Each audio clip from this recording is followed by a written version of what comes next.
शिवाय। ओम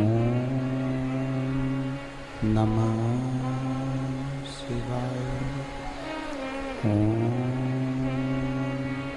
नमः शिवाय।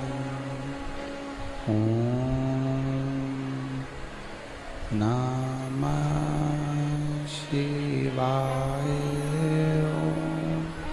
नमः शिवाय।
विश्वनाथ भगवान की जय।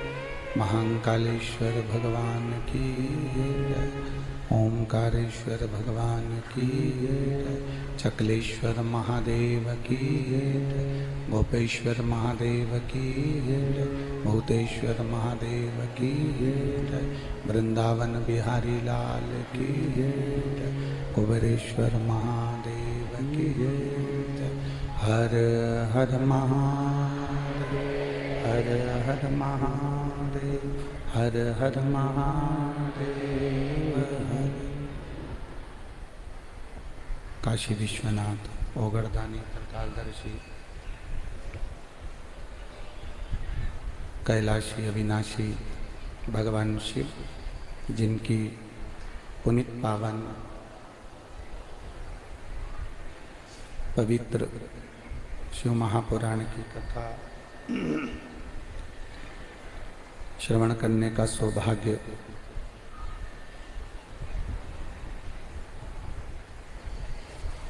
दोनों का बड़ा।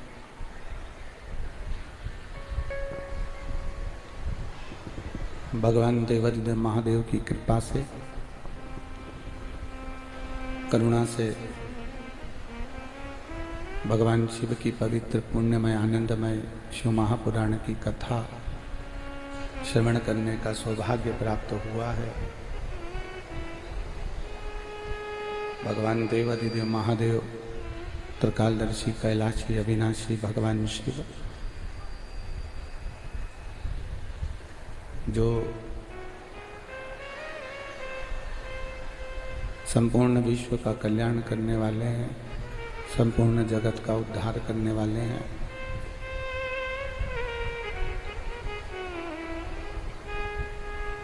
ब्रज की पवित्र भूमि जहाँ आप और हम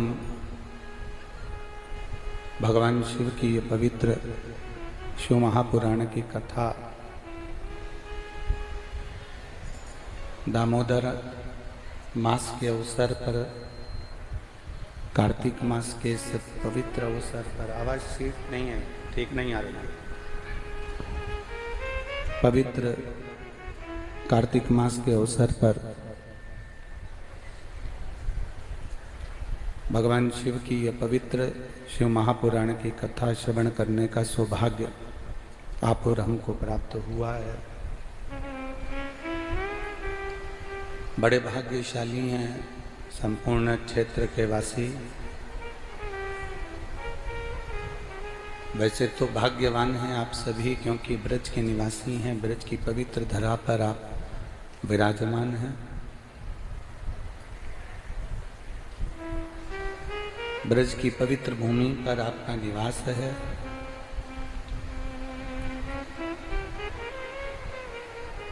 पर ये दामोदर मास के अवसर पर, ये कार्तिक मास के अवसर पर जो ये पवित्र शिव महापुराण की कथा आप सुन रहे हैं, श्रवण कर रहे हैं, एक जीवन का सुख देने वाली है, एक जीवन का आनंद देने वाली है।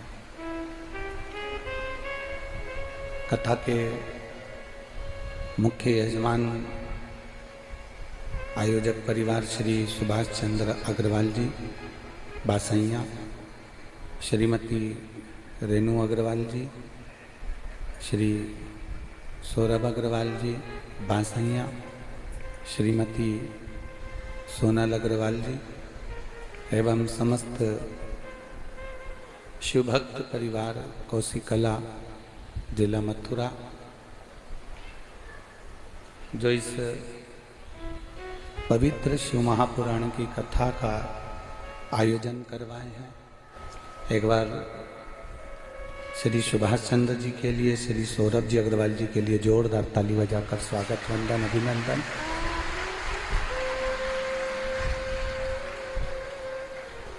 भक्ति और मुक्ति का साधन है शिव महापुराण की कथा।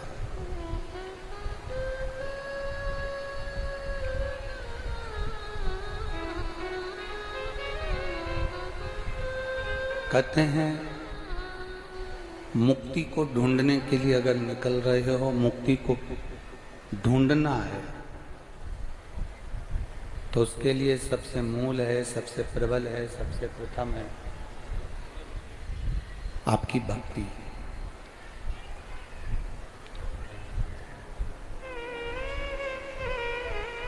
हृदय में अगर भक्ति नहीं है, हृदय में भक्ति का निवास नहीं है, हृदय में भक्ति विराजमान नहीं है,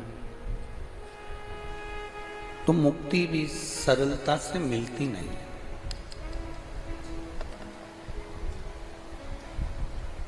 अब वो भक्ति आप जिसकी करना चाहें, हम कभी भी ये दबाव नहीं दिए, इस व्यासपीठ से कभी आपको ये नहीं कहा कि आपको शंकर मंदिर ही जाना जरूरी है, आपको राम मंदिर ही जाना जरूरी है, आपको कृष्ण मंदिर ही जाना जरूरी है। इस कथा के माध्यम से आपको ये जरूर कहा कि तुम्हारी मर्जी पड़े तो तुम राम को भज लो, तुम्हारी मर्जी पड़े तो तुम कृष्ण को भज लो, तुम्हारी मर्जी पड़े तो तुम शिव को भज लो। तुम्हारी मर्जी हो, माँ जगत जननी दुर्गा भवानी अष्टभुजा धात्री देवी को भज लो। ये आपके ऊपर निर्भर करता है कि आप किसका भजन कर रहे हो, आप किसको भज रहे हो। पर शिव कथा कहती है कि भजन करना तो ऐसा करना, भक्ति करना तो ऐसी करना कि मुक्ति के समय पर, प्राण त्यागने के समय पर कोई दूसरे का स्मरण आए ना आए, कोई दूसरा याद आए ना आए, पर प्राण त्यागने के समय पर वो मेरा डमरूधर, मेरा शिव, मेरा राम, मेरा कृष्ण, मेरा बांके बिहारी का स्मरण आपकी चित्त वृत्ति में जरूर आए।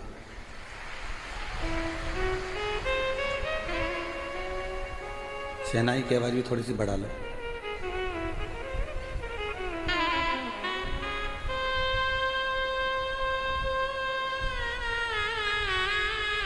वो आपके स्मरण में आना चाहिए कि अंत समय प्रभु आना पड़ेगा और वचन दिया को निभाना पड़ेगा। आए ना आए प्रभु कुटुंब कबीला, अंत समय प्रभु आना पड़ेगा, वचन दिया तो निभाना पड़ेगा। अंतिम समय में जब हम प्राणों को त्याग रहे हैं,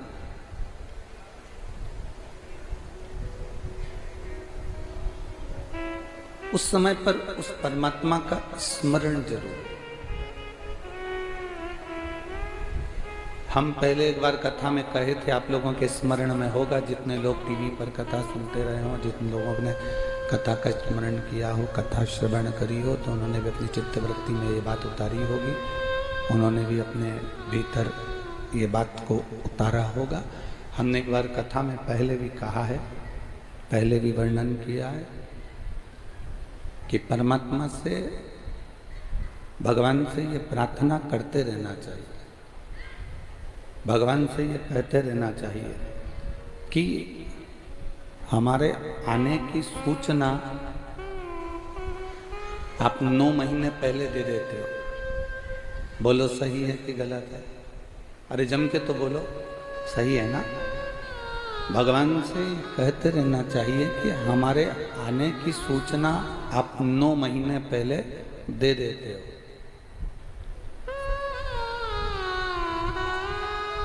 भोलेनाथ आने की सूचना अगर आप 9 महीने पहले देते हो, तो आपसे प्रार्थना केवल इतनी सी है कि हमारी जाने की सूचना कम से कम 5 मिनट पहले तो दे देना, तो कम से कम हम आपका नाम ले सके।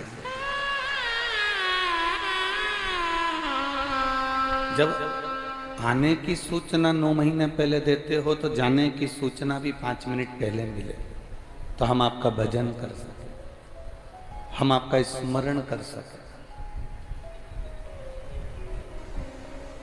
पर ऐसा नहीं होता। आने की सूचना भले तुमको 9 महीने पहले मिल जाए, पर जाने की सूचना 5 मिनट पहले, 2 मिनट पहले, 1 मिनट पहले नहीं मिलती है। प्राण पखेरु कब उड़ जाए, कब चले जाए, इसका कोई ठिकाना नहीं। शायद इसलिए रामकृष्ण परमहंस जी से स्वामी विवेकानंद जी ने प्रश्न किया था कि भगवान का भजन कब करना चाहिए, तो रामकृष्ण परमहंस जी ने स्वामी विवेकानंद जी से कहा था कि मरने के 1 मिनट पहले भगवान का भजन करना चाहिए।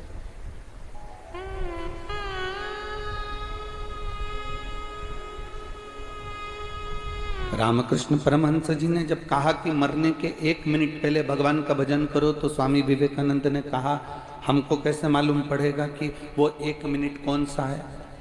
तो रामकृष्ण परमहंस जी ने कहा जब आपको मरने का पहले का 1 मिनट नहीं मालूम, तो हर मिनट में, हर क्षण में भगवान का नाम जपते रहो, ना जाने कौन सा मिनट आखिरी हो। कौन सा क्षण आखिरी हो, कौन सा पल आखिरी हो, कौन सी घड़ी आखिरी हो। इस शरीर को और समय को परमात्मा को दे दो। शरीर भी भगवान को दो और समय भी परमात्मा को दो। जब शरीर और समय ये दोनों भगवान को दे दोगे, ये शरीर और ये समय अगर आपने परमात्मा को दे दिया तो शरीर भी उसका हो गया और समय भी उसका हो गया।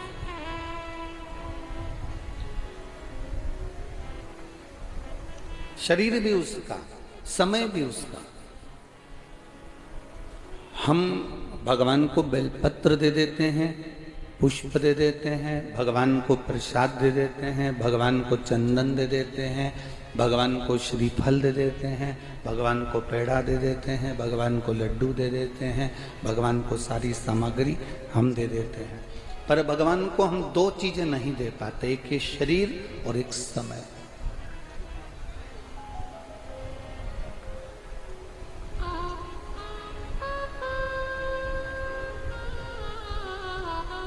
ये शरीर और ये समय यदि हमने भगवान को देना प्रारंभ कर लिया तो ये समझ लें कि शरीर अगर उसका है तो वो वापरेगा, प्रयोग करेगा तो अच्छे से रखेगा। इस शरीर में कोई रोग वो नहीं दे सकता। हमने क्योंकि शरीर उसको दे दिया, हमने शरीर उसको प्रदान कर दिया, हमने शरीर उसको दे दिया। ये शरीर अगर हमने उसको दिया तो उसका प्रयोग वो सही तरीके से करेगा। और समय भी यदि हमने उस परमात्मा को दे दिया, समय भी उस भगवान को दे दिया तो उस समय को भी वो संभाल कर रखे। शरीर और समय ये व्यर्थ ना जाने में, इसको व्यर्थ ना निकालना कि अंत समय प्रभु आना पड़ेगा, वचन दिया तो निभाना पड़ेगा। आए ना आए प्रभु कुटुंब कबीरा, अंत समय प्रभु आना पड़ेगा, वचन दिया तो निभाना पड़ेगा। अंत समय प्रभु आना पड़ेगा। शरीर भी दे दो उसको, समय भी दे दो उसको। जब ये शरीर उसका हो गया, समय भी उसका हो गया तो वो संभाल ले। रोग कब आया, बीमारी कब आई? जब शरीर को आपने अपना बनाकर रखा।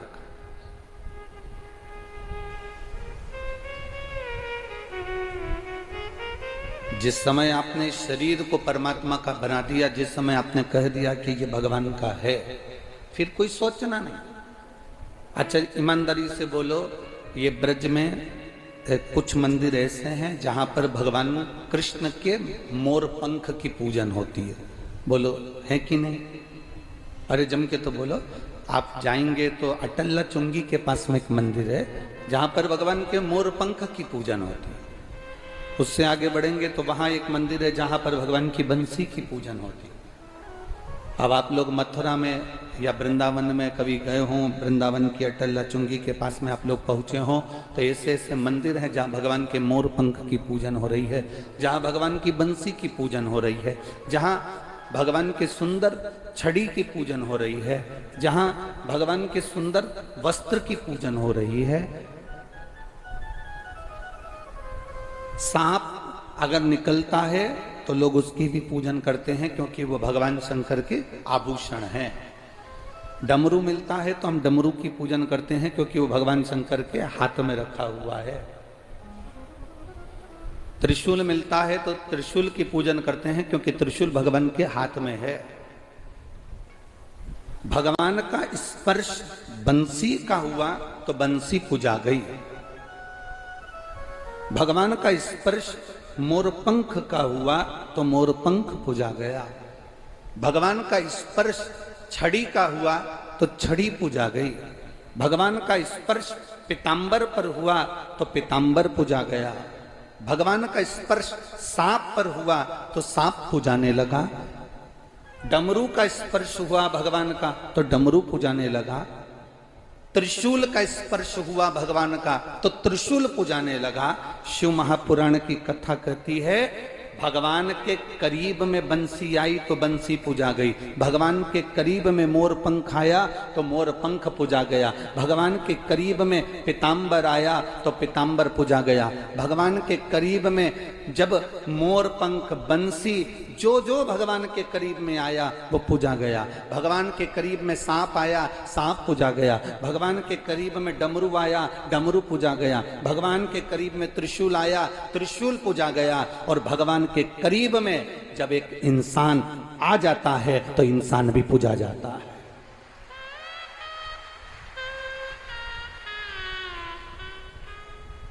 आप उसके स्पर्श में आओ तो आप उसके करीब में आओ, आप उसके नजदीक में आओ, आप उसके पास में आओ। जब आप उसके नजदीक में आओगे, जब आप उसके स्पर्श में आओगे, जब आप उसके नजदीक में पहुंचोगे, जब आप उसके पास में पहुंचोगे, उसका करीब में जब आप पहुंचोगे तो आप भी पूजा जाओगे, आपकी भी पूजन हो जाएगी। बस उसके नजदीक में जैसे जैसे आएंगे, जैसे जैसे उसके पास में पहुंचेंगे, जैसे जैसे उसके करीब में पहुंचेंगे, वैसे वैसे आप भी पूजाना प्रारंभ कर देंगे, आप भी उसके नजदीक में पूजाना प्रारंभ कर देंगे। करीब में आओगे और पूजा।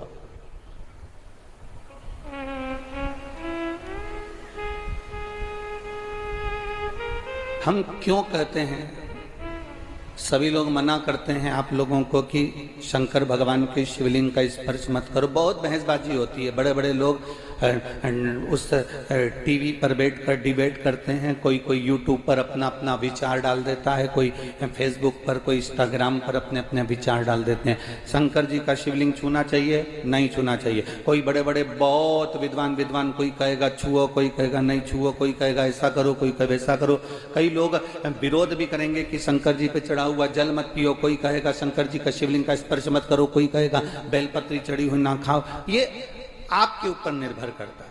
जिसने पुराण नहीं पढ़ी वो संकोच करेगा, जिसने शिव महापुराण को, लिंग पुराण को, नर्मदा पुराण को, स्कंद पुराण को जिसने दिल से एक बार भी पढ़ लिया वो कभी विचार नहीं करेगा, क्योंकि हर पुराण में, चाहे शिव पुराण हो, लिंग पुराण हो, नर्मदा पुराण हो, स्कंद पुराण हो, प्रत्येक पुराण में लिखा है कि शंकर भगवान पर चढ़े हुए जल का जो आचमन कर लेता है वो 3 तापों से दूर हो जाता है, उसके कष्ट दूर हो जाते हैं।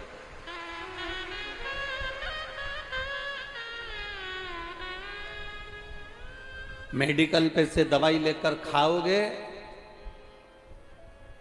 कितनी भी खा लो असर नहीं करने वाली। डॉक्टर लिखेगा और डॉक्टर की लिखी हुई दवाई खाओगे तो 5 दिन की दवाई लिखेगा और 3 दिन में ठीक कर देगा। बोलो सही है कि गलत है? जम के बोलो जरा। आप बाजार से कोई सी भी दवाई खरीद के ला, साहब मेरा सिर दुख रहा है, दे देना साहब, मेडिकल वाले ने दवाई निकाल कर दे दी, साहब मेरा पेट दुख रहा है, मेडिकल वाले ने दवाई निकाल कर दे दी। एक दवाई व्यक्ति खाता है कि बाजार से ली और खा ली, और एक दवाई वो होती है जो डॉक्टर के पास जाओ, डॉक्टर को अपना शरीर दिखाओ और शरीर दिखाकर कहो डॉक्टर साहब मेरा पेट दुख रहा है, डॉक्टर साहब मेरी छाती दुख रही, डॉक्टर साहब मेरा सिर दुख रहा है, डॉक्टर साहब जांच कर कर दवाई लिखेंगे। वो दवाई तुम खाओगे तो 3 दिन में, 4 दिन में, 5 दिन की दवाई लिखी, 15 दिन की दवाई लिखी। डॉक्टर को मालूम है कि रोग कितने दिन में खत्म होगा, उस हिसाब से डॉक्टर कह देता है कि 15 दिन की ले जाओ, 5 दिन की ले जाओ, 3 दिन की ले जाओ, 8 दिन की ले जाओ। ये डॉक्टर को मालूम है कि कितने दिन में तुम्हारा रोग ठीक हो सकता है। एक दवा वो होती है जो तुम खुद अपने मन से खरीद कर खा लेते हो, और एक दवा वो होती है जो डॉक्टर लिखता है, उस लिखी हुई दवा को खाते हो। बाजार से अपने मन से ली हुई दवा खाओगे तो किडनी और लीवर ये दोनों उस दवाई से डैमेज होते चले जाते हैं, क्योंकि तुम अपने मन से लेकर खा रहे हो। जो मिल गई खा लिया, सिर दर्द तक खा लिया, पेट दर्द तक खा लिया। एक दवाई वो होती है जो तुम अपने मन से लेकर खाते हो, और एक दवा वो होती है जो डॉक्टर लिख कर देता है, खाते हो। इन दोनों में अंतर है। जो तुमने मन से लेकर खाई उससे साइड इफेक्ट कितना हुआ, कितनी लीवर कितनी किडनी डैमेज हुई, ये आपको नहीं मालूम। आप तो खा लिए, थोड़ी देर सिर बंद हो गया, आपने तो खा लिया, थोड़ी देर पेट बंद हो गया, पर डॉक्टर ने जो लिखी उसको आपने खाया, तो डॉक्टर को मालूम है कि इस दवाई से साइड इफेक्ट ना हो तो एक दवाई और लिखता है, इस दवाई से ये कमजोरी ना आए तो वो एक दवाई और लिखता है। कभी भी डॉक्टर एक अकेली गोली नहीं लिखेगा, उसके साथ में 2-3 और लिखेगा। जो डॉक्टर की लिखी हुई खाते हैं वो अंत तक भी मजबूत बने रहते हैं, उनकी ना किडनी ना लीवर कुछ खराब नहीं होता। और जिनका तकलीफ आई मन से ली खा लिया, तकलीफ आई मन से ली खा लिया, तकलीफ आई मन से लिया और खा लिया। आखिरी में क्या होता है कि किडनी और लीवर बेकार हो जाते हैं। आखिरी में क्या होता है कि शरीर डैमेज हो जाता है, शरीर बेकार, फेफड़े बेकार, हार्ट बेकार। 2 दवा है, एक दवा लिखी हुई है, एक दवा मन से ली गई। बस आप भी इस कथा को अपने अंदर धारण कर कर रखना। वेद व्यास जी ने जो लिखा, पुराणों में, शास्त्रों में, वेदों में जो वर्णन किया, उसको पढ़कर लेओगे तो कभी भी डैमेज नहीं होगे, और ये दुनिया के कहने पर लोगे तो डैमेज हो सकते।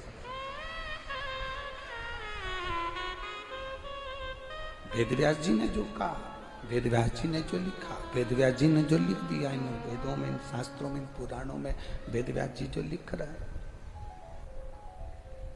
इन शास्त्रों में वेदव्यास जी ने जो वर्णन किया, अगर उसके अनुसार हम चलेंगे तो हमारी जिंदगी सार्थक होगी। लोग हमसे कहते हैं गुरुजी आप कहते हो शंकर जी पे चढ़ा हुआ जल पीना चाहिए, आप कहते हो शंकर जी पे चढ़ी हुई बेलपत्र खाना चाहिए, ये कहीं हमारे शास्त्रों में वर्णन है? हम कहते हैं एक बार दिल से कौमार खंड को पढ़िए, एक बार दिल से पार्वती खंड को पढ़िए, एक बार दिल से शिव महापुराण के विद्येश्वर संहिता को पढ़िए, आपको ज्ञात हो जाएगा कि शंकर जी पे चढ़ी हुई बेलपत्र की महत्वता क्या है। आपको ज्ञात हो जाएगा शंकर जी पे चढ़े हुए जल की महत्वता क्या है। एक पत्र आया है, देखिए।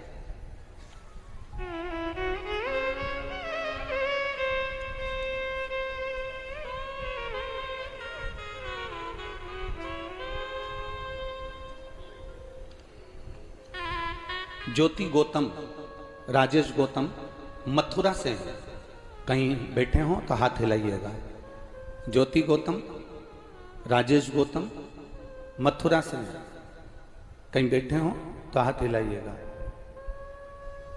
जहां भी बैठे हो अपने दोनों हाथ हिलाइएगा।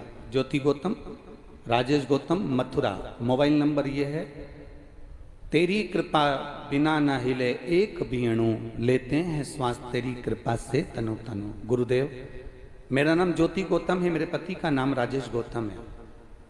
हमारी शादी गुरुदेव 20 साल पहले हुई थी। गुरुदेव 1 दिसंबर 2022 को 2002 को मेरी शादी हुई है। गुरुदेव 1 दिसंबर 2002 को मेरा शादी हुआ और मेरे यहाँ 20 साल से कोई औलाद नहीं थी गुरुदेव। और गुरुदेव जब शादी हुई उसके बाद से मेरा गर्भ नहीं ठहरा, ना मुझे संतान की प्राप्ति हुई। सारे मथुरा के डॉक्टर, आगरा के डॉक्टर, दिल्ली के डॉक्टर सबको दिखा लिया, पर इन 20 वर्षों में 20 साल में कोई औलाद की प्राप्ति नहीं हुई गुरुदेव। तब 2022 में आपकी कथा सुनी और मेरे पति ने मुझसे कहा कि अगर वो सियोर वाला महाराज इतने प्रमाण देकर बात करता है तो तू सफेद आंख कड़ी की जड़ अपनी कमर में तुमरुका जी का नाम लेकर बांध और शंकर जी के मंदिर अपन दोनों पति पत्नी रोज जल चढ़ाने चलते हैं। अब डॉक्टर के दरवाजे पर नहीं, अब शिव के दरवाजे पर जाएंगे। और अपन भी ब्रज की रज में रहते हैं। मैंने कई बार सुना है कि ब्रज की रज के जो महादेव हैं वो भी साधारण नहीं। चलो अपन चलते हैं। हम दोनों पति पत्नी ने शंकर के मंदिर जाना प्रारंभ करा। गुरुदेव 20 साल शादी के हो गए थे, डॉक्टरों के चक्कर खूब लगा लिए, संतान नहीं हुई। 1 महीना निकल गया, पत्नी बोली गुरुजी तो बोले थे कि 3 महीने में रिजल्ट आ जाएगा। 2 महीना, 3 महीना, 4 महीना, 5 महीना निकल गए पर संतान की प्राप्ति नहीं हुई, गर्भ नहीं ठहरा। गुरुदेव मेरा विश्वास हारने लगा पर मेरे पति का विश्वास नहीं हारा। मेरे पति ने कहा अब अपन दोनों मिलकर पशुपति व्रत करते हैं। तुम तुम्हारा प्रसाद बनाना, मैं मेरा प्रसाद बनाऊंगा। तुम भी दिए लेकर चलना, मैं भी दिए लेकर चलूंगा। मैं भी मंदिर जाऊंगा, तुम भी जाना। मैंने अपने पति से कहा लोग हंसेंगे, तुम थाली लेकर मंदिर जाओगे। पत्नी कहती है, तो पति कहता है कि चिंता मत करो, मेरा बाबा खाली झोली नहीं रखता। गुरुदेव कुछ ही समय निकला, पशुपति व्रत का दूसरा सोमवार था और बाबा की कृपा से मेरी पत्नी के गर्भ में, मेरे पत्नी के पेट में दर्द होना प्रारंभ करा। डॉक्टर को दिखाया, उसका गर्भ ठहर गया। 14 बाबा की कृपा से 25 अप्रैल 2023 को बाबा ने कृपा करी और मेरे घर में पुत्र रत्न की प्राप्ति 20 साल के बाद हो। आए हैं क्या? कहीं बैठे हैं? अच्छा, तीसरी वाली है लेडी। अच्छा हाँ ठीक है, हाथ हिला दो एक बार। बच्चे को लाए हो, थोड़ा सा ऊंचा कर दो अगर लाए हो तो। हाँ ऊंचा करो उसको। ये 20 वर्ष के बाद बाबा ने दिया है, उसका फोटो हमारे पास में यहाँ है, आप एलईडीओं पर देख सकते हैं। हाँ एक बार बच्चे को ऊंचा कर दो। हाँ एक बार ऊंचा करिए उसको। हाँ हर हर महादेव। 20 वर्ष के बाद वो देता, क्यों ना देगा? बेटी है। शंभु शरणे पड़ी मांगू घड़ी दुख दया करी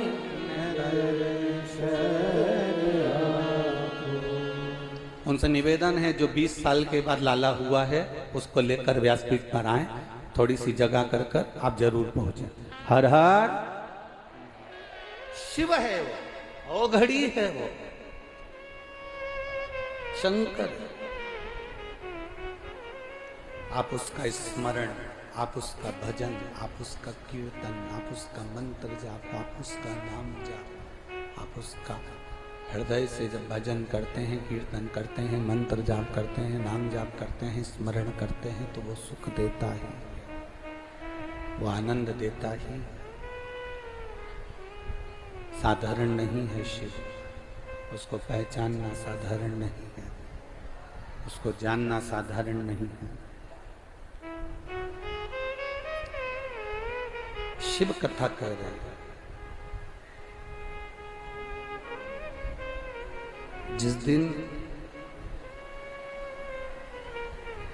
आप पहचान गए कि वेद व्यास जी ने जो लिखा है, जिस दिन आप जान गए कि वेद व्यास जी ने जो वर्णन किया है वो साधारण नहीं है, वेद व्यास जी जो लिखे हैं वो साधारण नहीं है।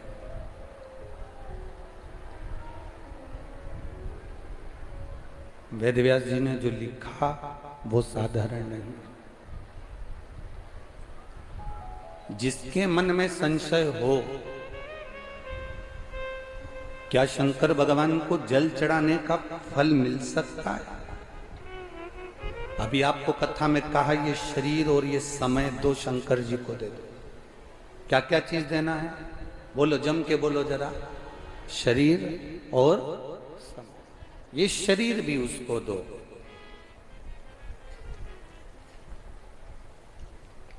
खुद की चीज होती है ना तो उसका लोग सही तरीके से उपयोग करते।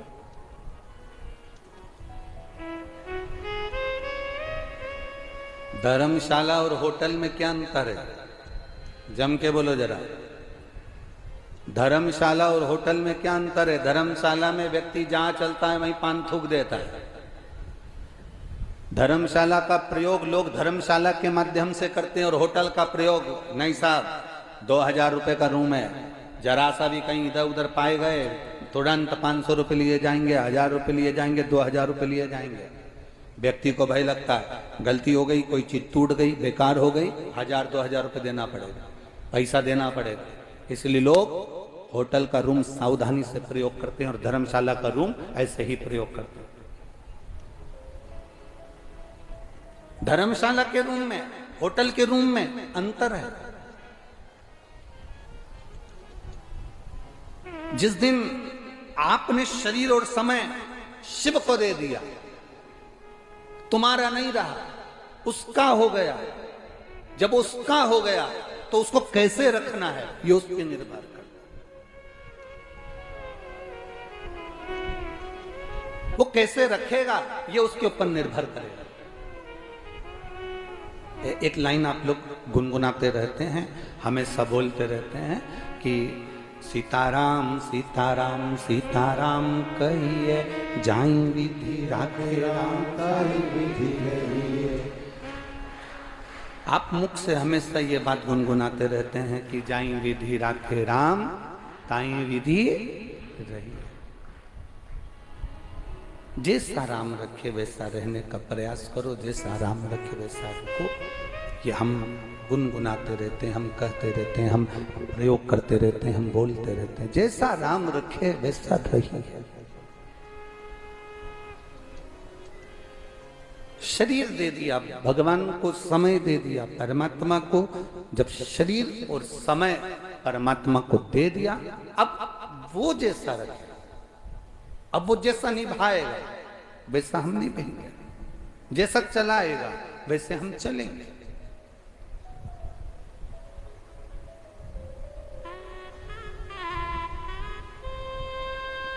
इस पंडाल में एक माँ बैठी हुई है जिसके बहुत समय के बाद तो बच्चा हुआ, और बच्चा जब गर्भ में आया तो डॉक्टर ने कह दिया उस माँ से कि तेरे बच्चे के पेट में और तेरे बच्चे के सिर में 9 mm की गठाने। इसी पंडाल में बैठी, कहीं हम पत्र ढूंढे, अगर वो यहाँ हो तो निवेदन है कि वो खड़ी हो सकती है।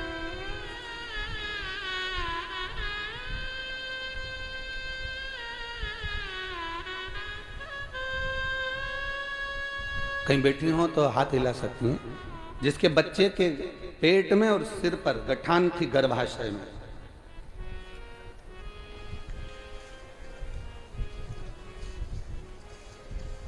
शंभु शरण पड़ी मांगो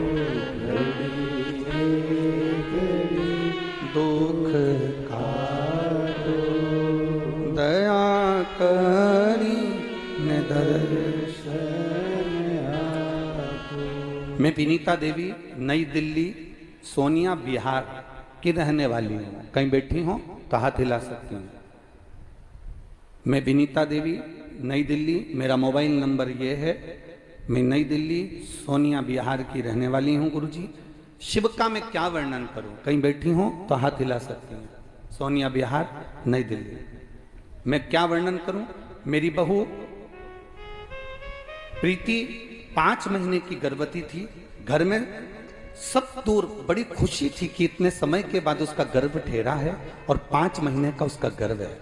डॉक्टर के पास परामर्श के लिए अल्ट्रासाउंड कराया। अल्ट्रासाउंड की रिपोर्ट आप लोग हमारे साथ में पत्र टीवी के माध्यम से पढ़ सकते हैं। डॉक्टरों के परामर्श से अल्ट्रासाउंड कराया। जब अल्ट्रासाउंड की रिपोर्ट आई उसमें बच्चे के सर में गांठ और पेट में भी गांठ है। डॉक्टरों का कहना है बच्चा खराब है, इसको गिरा दो, इस बच्चे को ना रखा जाए, ये बच्चा गिरा दीजिए, ऑपरेशन करा दो। कई अस्पतालों में डॉक्टरों को जांच कराई, दिल्ली के हर एक हॉस्पिटल में उसको दिखाया, MRI भी कराया, रंगीन, उसमें भी बच्चा खराब बताया गया। डॉक्टरों ने सभी ने बच्चा गिरा देने को कहा गया। कहीं बैठी हो तो हाथ हिला सकती हैं अगर अपने बच्चे को लेकर आई हो तो। बच्चा गिरा देने को कहा गया और कहा अगर इस बच्चे को नहीं गिराते हो तो तुम्हारे लिए खतरा है। गुरुदेव अब करें तो करें क्या? मैं अपनी बहू को दिखाकर अपने बच्चों के साथ वापिस आ रही थी, तभी ऑटो के अंदर एक बहन मिली।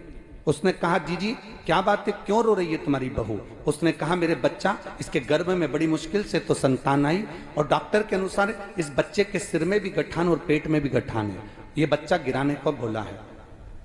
उस महिला ने कहा, तुम शंकर जी पे चढ़ी हुई एक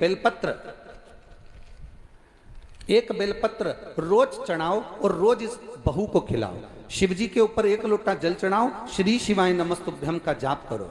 बाबा चाहेगा तो बाबा संतान अच्छी देगा, आप चिंता मत करो। और अगर गिराना है बच्चा तो गिरा दो। हमने बेलपत्र चढ़ाना शिव जी पर चालू करा, बहू को खिलाना प्रारंभ करा। कराते कराते 7 महीने निकल गए, 8 महीने निकल गए, हमने उस बच्चे को नहीं गिराया। 8 महीने बाद हमने वापिस अल्ट्रासाउंड कराया तो डॉक्टर ने कहा, इस बच्चे को ना पेट में गठान है ना सिर में गठान है। आज हम बच्चे को लेकर आए हैं, बच्चा और जच्चा दोनों ठीक हैं। ये शिव तत्व है, वो घड़ी है, ये शंभु, ये शंकर, ये शिव है। कहीं बैठी हो तो अपने बच्चे को थोड़ा सा ऊंचा कर कर दिखा सकती हैं। शिव तत्व इसी को कहते हैं, शंभु लव।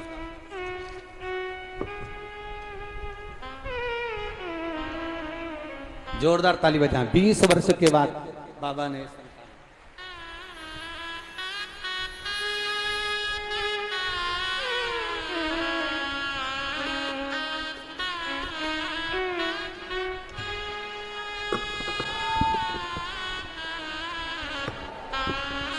ब्रज के हैं।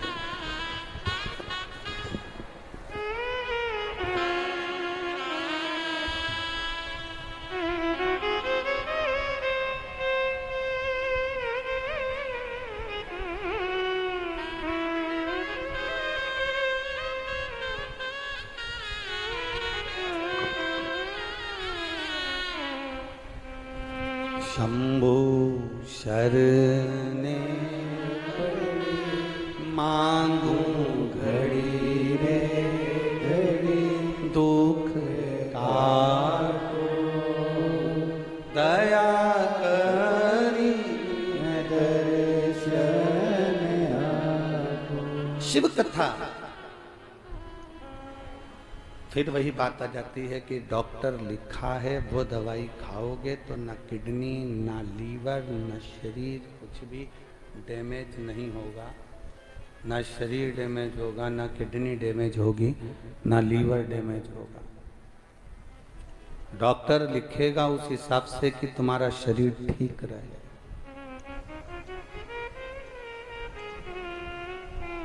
खुद के मन से खाओगे तो उसका कोई महत्व नहीं। खुद के मन से खाया तो हम उसकी महत्वता नहीं कर सकते कि उससे कोई तुम्हारे शरीर में दिक्कत होगी कि नहीं होगी। स्वयं प्रयास करा गया इस व्यासपीठ के माध्यम से। कई वर्षों से जो ये शिव महापुराण की कथा आप लोग श्रवण कर रहे हैं टीवी के माध्यम से, लोग पूछते हैं कि पंडाल में आने के बाद लोग घर जाते हैं तो बाबा ऐसा क्या कर देता है कि लोगों के पत्र व्यासपीठ पर आ जाते हैं। हम कहते हैं एक बार पंडाल में बैठकर कथा सुनकर देखो कि बाबा देता क्या क्या है। क्या देगा ये उसके ऊपर निर्भर करता है, ये उसके ऊपर जाता है कि वो क्या प्रदान करेगा, क्या देगा, कैसे देगा, ये उसके ऊपर निर्भर करता है। अंत समय प्रभु आना पड़ेगा, वचन दिया तो प्रेशर बढ़ाओ, प्रेशर बढ़ाओ। अंत समय प्रभु आना पड़ेगा, वचन दिया तो निभाना पड़ेगा। अंत समय में परमात्मा आएगा अगर दिल से पुकारा गया है तो। दिल से पुकारा गया है तो वो आएगा जरूर, ये निश्चित है।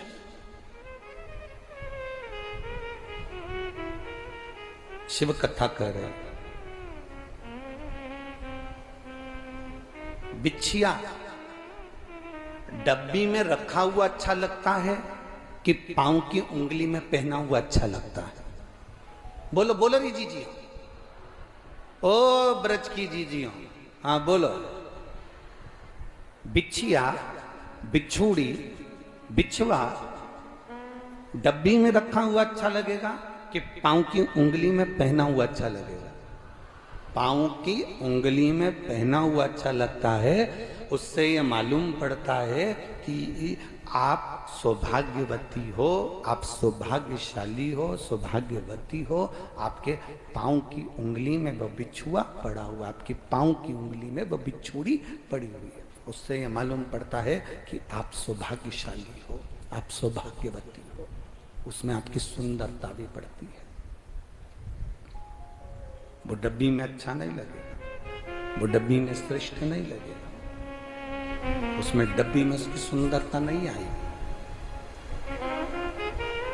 सुंदरता बिछुए की, बिछुड़ी की सुंदरता पांव की उंगली में है। बिछुड़ी की सुंदरता पांव की उंगली में, उससे मालूम पड़ता है कि तुम सौभाग्यशाली हो, सौभाग्यवती हो। बिछुए की सुंदरता पांव की उंगली में होती है और उससे मालूम पड़ता है कि सौभाग्यवती हो। उसी तरह इस शरीर की सुंदरता घर में पड़े रहने से नहीं होती है। शरीर की सुंदरता पलंग पर पड़े रहने से नहीं होती है।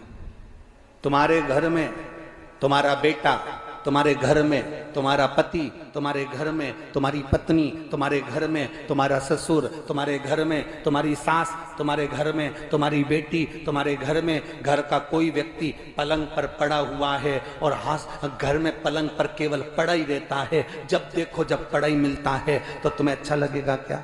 जम के तो बोलो जरा, नहीं लगेगा। बिछुआ, बिछुड़ी डब्बी में अच्छी नहीं लगती, पांव की उंगली में अच्छी लगती है और उससे मालूम पड़ता है कि ये सौभाग्यशाली है। उसी तरह ये शरीर पलंग पर पड़ा हुआ, घर में पड़ा हुआ, दुकान पर पड़ा हुआ, चौराहे पर पान की दुकान पर खड़ा हुआ, या हॉस्पिटल में पड़ा हुआ, होटलों पर पड़ा हुआ, कहीं अच्छा नहीं लगता। ये शरीर एक जगह पर अच्छा लगता है, अगर वो कथा के पंडाल में पड़ा हुआ है और बैठा हुआ है तो अच्छा लगता है। ये शरीर मंदिर में पड़ा हुआ है, मंदिर में खड़ा हुआ है तो अच्छा लगता है।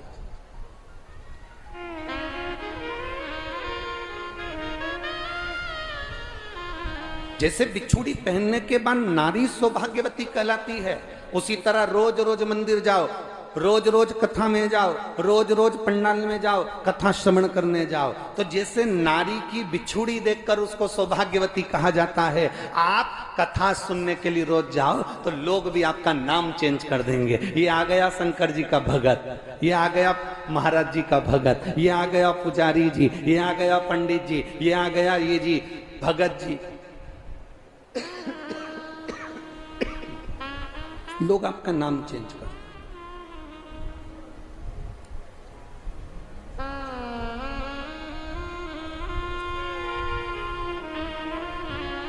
कई लोगों यहाँ पर भी कुछ कुछ माताएं ऐसी बैठी होंगी जो मंदिर जाती होंगी जल चढ़ाने के लिए, तो लोग उनको कही देते हैं, ये आ गई सीवर वाले महाराज की चेली। बैठी है क्या ऐसी है? तो उनको लोग कही देते हैं, ये आ गई सीवर वाले महाराज की चेली। और कई कई तो पतियों भी कह देते, देख तू बार बार सीवर वाले महाराज कुछ बता देता और तू करने बैठ जाती है। पागल मगल हो गई है क्या? पीछे आवाज नहीं है, पीछे आवाज नहीं है बाबू, इधर साइड, इधर इधर कह दे भाई उससे महाराज। अब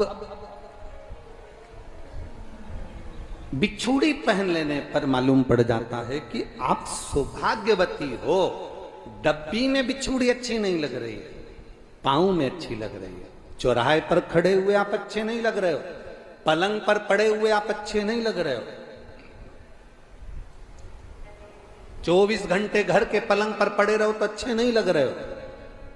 आप जब कथा के पंडाल में जाएं, शिव के द्वार पर जाएं, शंकर जी को एक लोटा जल समर्पित करने के लिए जाएं, तब समझना कि आप शंकर के हो गए। ये शरीर और समय ये तुमने शिव जी को दे दिया, अब शरीर और समय शिव का हो गया, तो वो उसको साध लो, फिर वो साध लो,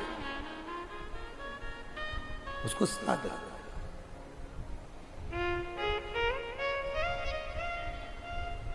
अच्छा समय आपने दिया है तो अच्छा समय वो भी देगा।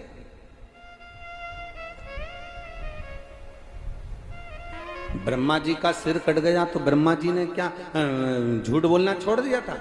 कटा हुआ सिर ब्रह्मा जी का लुढ़कता लुढ़कता लुढ़कता गया, और कटा हुआ सिर जब लुढ़कता गया तो कर्मनाशा नदी प्रकट हो गई, परंतु उस मुख ने भी झूठ बोलना बंद नहीं करा। क्यों? क्योंकि ये जो झूठ बोलने का क्रम है ये ब्रह्मा के मुख में आ चुका था, ये बुद्धि में बैठ चुका था। अच्छी आदत बच्चों को सिखाना पड़ती है, बुरी आदत बच्चों को सिखाना नहीं पड़ती, अपने आप आ जाती है। अच्छी आदत बच्चों को सिखाना पड़ेगी। बेटा दूध पिया करो, बेटा जाओ पढ़ाई करा करो, बेटा चलो मम्मी को प्रणाम करो, पिताजी को प्रणाम करो, चलो मंदिर जाओ, एक लोटा जल उठाओ, शंकर जी को चढ़ा के आओ, चलो दादाजी आए हैं उनको दंडवत करो, प्रणाम करो, बेटा झूठ मत बोलो, बेटा ऐसा मत करो। अच्छी आदत बच्चों को डालना पड़ेगी, अच्छी आदत बच्चों को सिखाना पड़ती है, पर बुरी आदत कोई माता पिता अपने बच्चे को नहीं सिखाते, पर बुरी आदत बच्चे में अपने आप आ जाती है, अपने आप आएगी। उस बच्चे को झूठ बोलने की आदत कभी मां नहीं डालती, परंतु अपने आप आ जाती है। बच्चे को गलत करने की आदत मां नहीं डालती, अपने आप आ जाती है। बच्चों में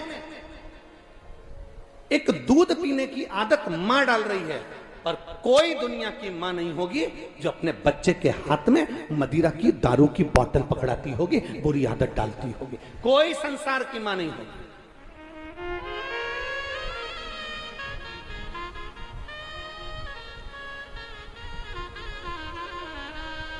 कितना कितना विचित्र।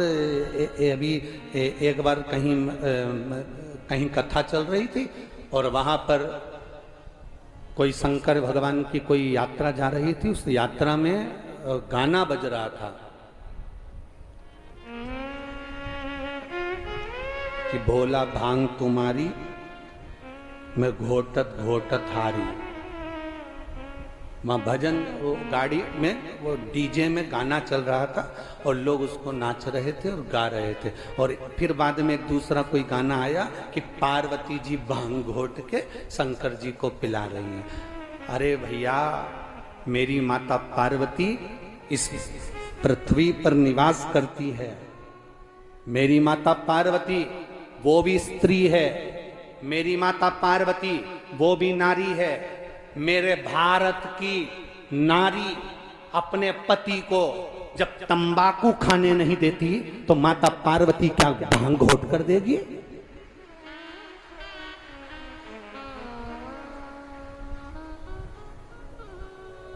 पति अगर तंबाकू भी खाता है तो अपनी पत्नी के सामने नहीं खाता, चुपचाप।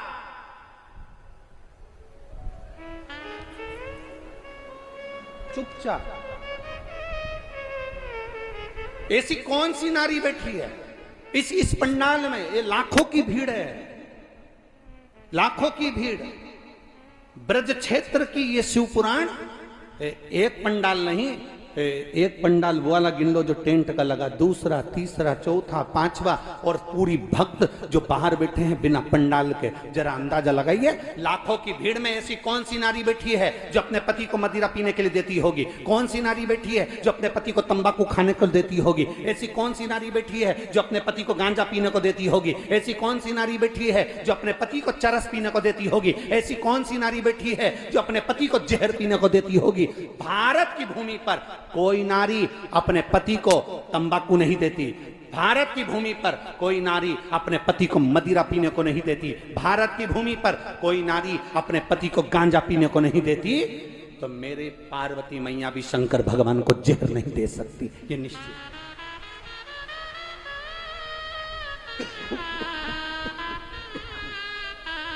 पार्वती जी भी नहीं दे सकती। गलत फहमी में जी रहे हो आप कि शिव जी नशा करते हैं या भगवान शंकर नशे में डूबे रहते हैं या भगवान शंकर नशा करते हैं। बहुत गलत फहमी में जी रहे हो। शिव का नशा क्या है? काम बन के कामेश्वर महादेव के मंदिर जाना और वहां की पूरी लीला का स्मरण करना। कौन कौन गया है कामवन? कामवन के कामेश्वर महादेव का मंदिर का दर्शन किस किस ने करा? जरा हाथ उठाओ। करा है आप लोगों ने? रखिए आप। कामवन के कामेश्वर महादेव के मंदिर का कभी दर्शन करिएगा। और कामवन के कामेश्वर महादेव का मंदिर कहता है ब्रज की रज में वनों में श्रेष्ठ कामवन, काम्य वन, जो सबसे बड़ा वन है ब्रज का। ब्रज का सबसे बड़ा वन वही माना गया काम्य वन को, कामवन। कामेश्वर महादेव का वर्णन कह रहा है।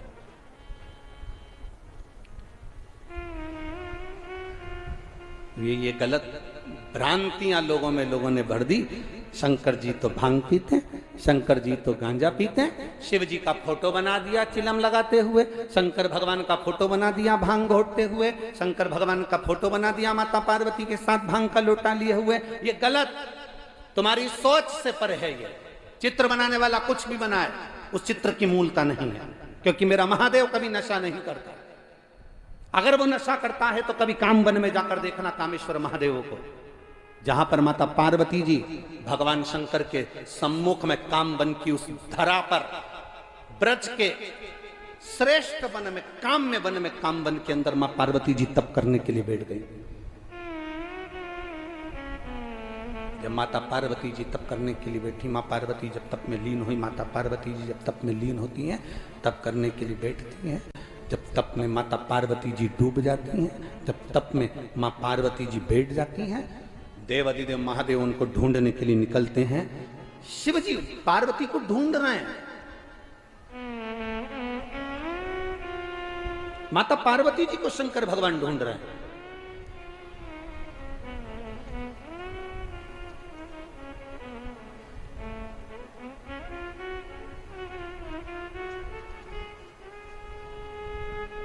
वो कहते हैं ना, हरि गोरा ढूंढ ढूंढ के हारी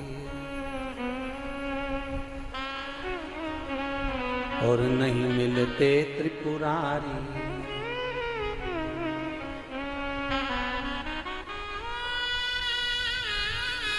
फिर कामवन आए त्रिपुरारी। अब भगवान शिव पार्वती जी तप में कामवन में बैठी, काम्य वन में तप में लीन हो गई। शिव जी ढूंढ रहे हैं उनको। पहली बार शंकर भगवान पार्वती जी को ढूंढने के लिए निकले और काम्यवन की पवित्र भूमि पर ब्रज की रज में मेरे बाबा पहुंचे। मां जगत जननी को ढूंढते ढूंढते तो क्या देखते हैं कि माता तप साधना में लीन है, समाधि में लीन है। मां तप में डूबी हुई है, समाधि में डूबी हुई है, तप साधना में डूबी हुई है। मां तप साधना में लीन बैठी हुई है। मां ढूंढने के लिए निकली। शिव जी ने देखा पार्वती को, पूछा क्या कर रही हो? पार्वती जी बोली, प्रभु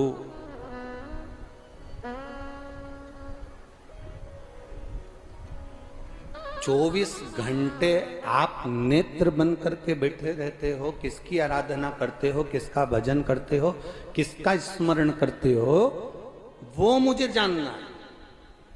इसलिए मैं इस कामवन में आई हूं। कामवन में मेरी कामना पूरी करिए और मुझे बताओ कि आप किसकी अर्चना कर रहे हो, किसका भजन कर रहे हो। शंकर भगवान बोले, इतनी सी बात पूछने के लिए तुझे कामवन में आने की जरूरत क्या थी? नहीं, मेरी कामना है जो आपको पूरी करना पड़ेगी। शिव जी ने कहा, इस ब्रज के जो आदिष्ट देव हैं भगवान कृष्ण, उनकी मैं आराधना करता हूं और कृष्ण मेरी भक्ति में और मैं कृष्ण की भक्ति में डूबा रहता हूं। पर प्रभु कृष्ण तो राधा का भी स्मरण करते हैं और राधा कृष्ण का स्मरण करती हैं। कृष्ण राधा का स्मरण करते हैं और राधा कृष्ण का स्मरण करती हैं। मुझे केवल इतना सा जानना है कि वो राधा तत्व है क्या, वो राधा है क्या। अब जरा ध्यान देना, दुनिया के लोग कहते हैं शंकर नशा करते हैं, शिव नशे में डूबे रहते हैं, शंकर भांग का नशा गांजे का नशा करते हैं। दुनिया के लोग भ्रम में जी रहे हैं। भगवान शंकर जैसे ही पार्वती जी ने पूछा कि राधा तत्व क्या है, राधा नाम क्या है, राधा संबोधन क्या है,